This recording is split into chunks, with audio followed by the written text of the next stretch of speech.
Pas takimit të fundit edhe për këtë vit e edhe për të dëgjuar dëshmi, Charles Smith u ngjit në kantinën e gjykatës, në të cilën është zëvendës president.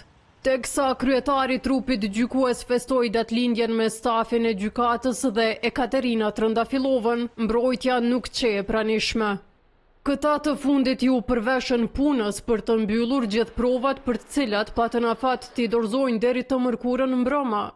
Veç afër 100 dokumenteve nga raportet dhe korespondenca ndërkombëtare, Hashim tha që sërish insiston të pranohen fakte rreth gjenocidit serb që më parë u refuzuan kur Jakub Krasniqi i kërkoi.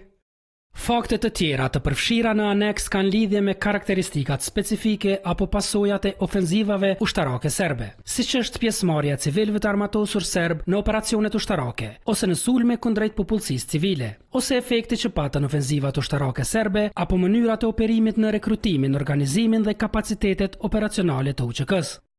Veç këtyre as tha që as Krasniqi nuk dorëzojnë më prova, por gjithrasti ka mbetur peng i një përgjigje të trupit gjykues për Bislim Zyrapin.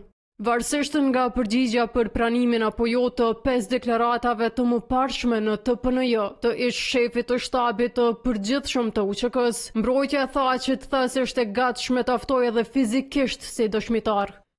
Me këtë ish drejtuesi politik i UÇK-s e mbyll rastin siç bëri ish zëdhënësi të mërkurën.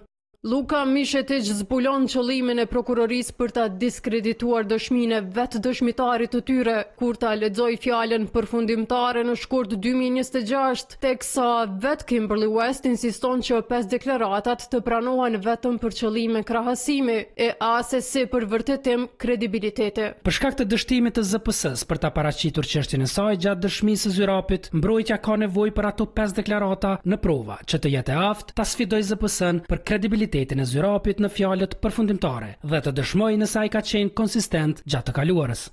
Gjithë vendimet tash i kumtohen të shkruara deri në takimin parafinal të palëve në shkurt.